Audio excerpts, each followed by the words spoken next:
नमस्कार, स्वागत है आपका राज्यसभा समाचार में। मैं हूं आपके साथ अमृता चौरसिया। आइए नजर डालते हैं सबसे पहले सुर्खियों पर।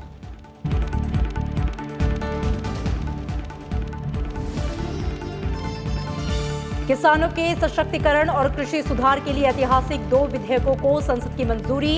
लोकसभा के बाद राज्यसभा से भी दोनों विधेयक पारित। किसानों को मुक्त व्यापार करने और उपज का बेहतर दाम दिलाने में मिलेगी मदद।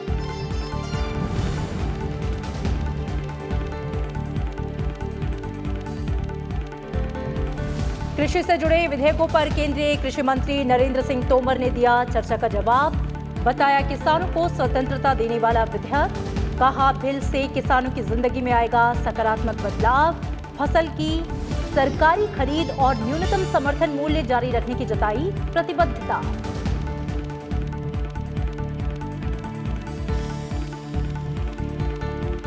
और शून्यकाल के दौरान उठा बिहार में बाढ़ की प्राकृतिक आपदा का मामला। टीएमसी की यूजीसी नेट 2020 परीक्षा की तारीख बदलने की मांग। कर्नाटक से राज्यसभा के लिए निर्वाचित पूर्व प्रधानमंत्री एच.डी. देवेगौड़ा ने ली उच्च सदन की सदस्यता की शपथ।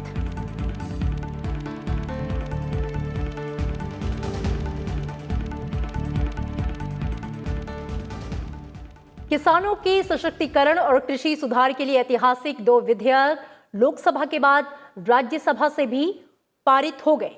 इसके साथ ही कृषक उपज व्यापार और वाणिज्य संवर्धन और सरलीकरण विधेयक 2020 और कृषक सशक्तिकरण और संरक्षण कीमत आश्वासन और कृषि सेवा पर करार विधेयक 2020 को संसद की मंजूरी मिल गई। ये विधेयक किसानों को मुक्त व्यापार में मदद करने और उपज का बेहतर दाम दिलाने से संबंधित हैं। कानून बनने के बाद इसी साल 5 जून को जारी अध्यादेश की जगह लेंगे। विधेयक पर चर्चा का जवाब देते हुए केंद्रीय कृषि मंत्री नरेंद्र सिंह तोमर ने दोनों विधेयकों को ऐतिहासिक बताते हुए कहा कि इससे किसानों की जिंदगी में क्रांतिकारी बदलाव आएगा। उन्होंने किसानों को यह भरोसा दिलाया कि सरकारी खरीद और न्यूनतम समर्थन मूल्य की व्यवस्था जारी रहेगी। जब लोकसभा में चर्चा हो रही थी तो इस प्रकार की शंका कुछ मित्रों ने व्यक्त की। उस समय भी मैंने कहा था और माननीय प्रधानमंत्री जी ने भी देश को आश्वस्त किया है कि न्यूनतम समर्थन मूल्य का इस विधेयक से कोई भी लेना देना नहीं है। न्यूनतम समर्थन मूल्य पर खरीद हो रही थी और आने वाले कल में भी खरीद होती रहेगी। इसमें किसी को शंका करने की आवश्यकता नहीं है। लेकिन खेती के क्षेत्र में जब हम विचार करते हैं तो एकांगी विचार होगा तो कभी भी न तो किसान का भला होगा और न खेती मुनाफे में आएगी। किसानों की आमदनी दोगुनी हो उसके लिए सिर्फ ये ही बिल कारगर नहीं है। किसानों की आमदनी दोगुनी करने के लिए सिलसिलेवार बहुत सारे प्रयास 6 सालों में किए गए। विधेयकों पर केंद्रीय कृषि मंत्री ने कहा कि अब किसान अपनी मर्जी का मालिक होगा। किसान को अपना उत्पाद मनचाही कीमत और व्यक्ति को बेचने की आजादी होगी। उन्होंने कहा कि इससे बाजार में प्रतिस्पर्धा बढ़ेगी। किसान को उत्पादन का उचित मूल्य मिलेगा। एग्रीकल्चर और मार्केट जो है ये स्टेट सब्जेक्ट्स हैं शेड्यूल 7 के नीचे ऑफ द कॉन्स्टिट्यूशन। और ये प्रेजेंट ऑर्डिनेंस और बिल्स जो हैं ये जो फेडरल कोऑपरेटिव हमारा स्पिरिट है इसके खिलाफ है। फर्दर हम ये बिल्कुल नहीं चाहते कि एपीएमसी और मिनिमम सपोर्ट प्राइस जो है वो टिंकर की जाए। कि एमएसपी का इशू एक पूरी तरह झूठ के साथ बोला गया है और इसलिए विपक्ष को इस मुद्दे पर राजनीति और किसानों को गुमराह करना बंद करना चाहिए। जो बिल इस सरकार के माध्यम से किसानों की स्थिति को सुधारने के लिए आया है वो वैल्यू एडिशन है। जो वर्तमान व्यवस्था है उसमें एक नया वैल्यू, एक नया ऑप्शन दिया है। अगर हम किसी को 2 ऑप्शन दे रहे हैं तो उस ऑप्शन को अपनाने में कमी कहां आ रही है। उस ऑप्शन के द्वारा हम देश में एक नए विकास की संभावनाओं को अगर तलाशना चाह रहे हैं तो उसको विपक्ष क्यों रोकना चाहता है। When I get a chance to intervene as to why we want this bill to go to a select committee. Select committee is not one handbrake. Select committee is to contribute.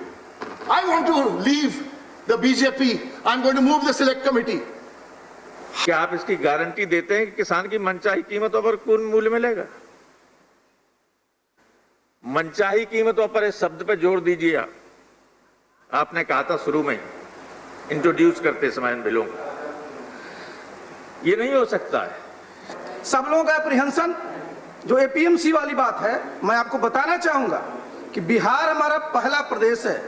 जब हमारी सरकार वहां बनी 2005 में, 2006 में ही हम लोगों ने वहां एपीएमसी एक्ट को समाप्त कर दिया। एपीएमसी खत्म हुआ और आज आप जरा देख लीजिए इस बात को कि बिहार में जहां पहले कोई प्रोक्योरमेंट 2005 की बहुत नॉमिनल होता था, आज 15 लाख मीट्रिक टन से ज्यादा धान और गेहूं का प्रोक्योरमेंट होता है और किसानों को एमएसपी मिल रहा है। और संसद भवन परिसर से राज्यसभा टीवी के संसदीय मामलों के संपादक अरविंद कुमार सिंह जुड़ गए हैं। उनका सीधा रुख करेंगे। अरविंद जी, आज किसानों के सशक्तिकरण और कृषि सुधार के लिए ऐतिहासिक 2 विधेयकों को संसद की मंजूरी मिल गई है। लोकसभा राज्यसभा दोनों से विधेयक पारित हो गए हैं और साथ ही इस विधेयक पर केंद्रीय कृषि मंत्री नरेंद्र सिंह तोमर ने चर्चा का जवाब दिया है। तो देखा जाएगा आज का दिन जो है काफी प्रोडक्टिव रहा। हाँ, बिल्कुल दिन प्रोडक्टिव रहा। और ये जो दोनों विधेयक हैं अमृता जी, इस पर जो है पूरी तरह से विपक्ष ने भी अपनी बात रखी जी, सत्ता पक्ष ने भी अपनी बात रखी और कृषि मंत्री ने जो उस पूरे विधेयक को लेकर के विपक्ष की ओर से 2 महत्वपूर्ण आशंकाएं थी। पहला कि जो एक विशाल तंत्र है हमारा कृषि बाजारों का, जिसको एपीएमसी बोलते हैं जी, वो कहीं प्रभावित तो नहीं होगा। और दूसरा ये था कि क्या जो एमएसपी है, जो न्यूनतम समर्थन मूल्य, उसका पूरा तंत्र चरमरा तो नहीं जाएगा। जी, तो सरकार का ये कहना था कि ये वैकल्पिक व्यवस्थाएं जारी रहेंगी, उसमें किसान के पास एक विकल्प होगा। इन दोनों में से जहां भी उसको बेहतर लगेगा, जहां उसको ज़्यादा दाम मिलेगा, वो उन जगहों पर। तो कुल मिलाकर के विपक्ष ने बहुत सारी ऐसी बातों को कहा जिसमें सरकार ने कहा, क्योंकि उनका कहना था कि ये सुधार की एक प्रक्रिया है और उस प्रक्रिया में बहुत सारे सुधारों की ज़रूरत होगी। उनमें से एक बड़ा कदम ये है। तो कुल मिलाकर के अमृता ये मान सकते हैं कि जो कृषि से संबंधित सुधारों की जो बात है, जिसको लेकर के पहले से कई चर्चाएं भी की हुई गई हैं मुख्यमंत्रियों से, तो निश्चित तौर पर ये एक बड़ा महत्वपूर्ण कदम है। और ये भी है कि जो पूर्व प्रधानमंत्री एच.डी. देवेगौड़ा, जो कि पहले ऐसे नेता थे जो कि नेता सदन भी रहे और प्रधानमंत्री बनने के बाद उन्होंने आज शपथ भी ली थी और उन्होंने भी आज इस बिल पर काफ़ी महत्वपूर्ण अपने विचार रखे, क्योंकि किसानों के काफ़ी महत्वपूर्ण नेता भी है वो। जी, शुक्रिया अरविंद जी इस पूरी बातचीत के लिए, जानकारी के लिए आपका। और कर्नाटक से राज्यसभा के लिए निर्वाचित पूर्व प्रधानमंत्री एच.डी. देवेगौड़ा ने आज सदन की सदस्यता की शपथ ली। सभापति वेंकैया नायडू ने उनका स्वागत किया। 13 जून को एच.डी. देवेगौड़ा को कर्नाटक से राज्यसभा के लिए निर्विरोध चुना गया। उन्होंने 1994 से 1996 तक कर्नाटक के मुख्यमंत्री के रूप में काम किया। वो 1996 के आम चुनावों के बाद संयुक्त मोर्चा सरकार का नेतृत्व करने वाले देश के 11वें प्रधानमंत्री बने।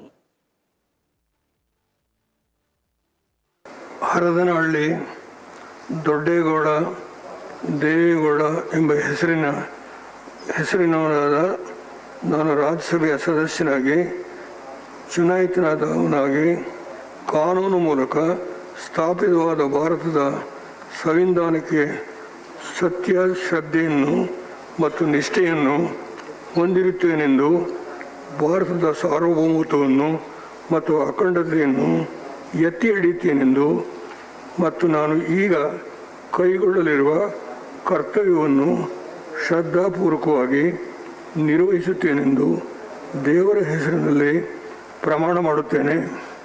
Good addition to our house, former Prime Minister, one of the senior most politicians of the country, has come to our house. और राज्यसभा में शून्यकाल के दौरान जनहित और लोकहित से जुड़े हुए कई अहम मुद्दे सदस्यों की ओर से उठाए गए। कांग्रेस सांसद राजमणि पटेल ने निजी स्कूलों द्वारा वसूली जा रही मनमानी फीस को रोकने के लिए फीस नियंत्रण अधिनियम बनाने की मांग की। वहीं आरजेडी के प्रोफेसर मनोज कुमार झा ने बिहार से बाढ़ से होने वाली परेशानी का मुद्दा उठाया। बीपीएफ सांसद बिस्वजीत देमारी ने सुरक्षा दृष्टि से अरुणाचल प्रदेश और असम के उत्तरी भाग में बुनियादी ढांचे के विकास का मुद्दा उठाया। टीएमसी के दिनेश त्रिवेदी ने यूजीसी नेट 2020 परीक्षा की तारीखों को बदलने की मांग की। के दिनों में भी जब स्कूल बंद होते हैं उस समय के भी फीस वसूल की जाती है। मैं भारत में अरबों रुपए का खेल हो रहा है, SC, ST, OBC और कमजोर वर्ग के करोड़ों अभिभावकों और छात्र छात्राएं लुट रहे हैं। मैं सरकार से अनुरोध करना चाहता हूं कि सरकार फीस नियंत्रण अधिनियम बनाए और गरीबों को लुटने से बचाए। मैं समझता हूं कि बाढ़ प्राकृतिक आपदा है और वो कोरोना काल में आई है इस बार, और साथ ही साथ कभी मानव जनित या मानव निर्मित या मानव द्वारा की गई भूल की वजह से बाढ़ आती नहीं है सर, लाई भी जाती है। मेरा सिर्फ आपके माध्यम से ये कहना है महोदय कि हम सब मिलकर के एक स्थायी समाधान ढूंढें। इसमें एक पक्ष नेपाल का भी है। सर मीसामारी बहुत बड़ा आर्मी बेस कैंप है, लेकिन सर वहां पर अगर आर्म्स, एमिनेशन, रेशन और आर्मी भेजना है तो रास्ता नहीं है सर। कि सर चाइना जब यहाँ पर आएगा तो ये लोग बम बारूद नहीं करेगा सर, क्योंकि वही लोग बोलता रहता है कि अरुणाचल उनका है, तो उनका लैंड में वही लोग बम बारिश नहीं करेगा सर, जमीन से ही आएगा। अगर जमीन से ही आएगा तो हम लोगों को भी जमीन से ही वहां पर जाके वहां के लोगों को रक्षा करना है। I'm requesting the government and Ministry of Education to change the exam dates of NET, National Eligibility Test, conducted by the National Testing Agency on behalf of UGC. और इसी के साथ राज्यसभा समाचार में इतना ही। दीजिए इजाजत। आप देखते रहिए राज्यसभा टीवी। नमस्कार।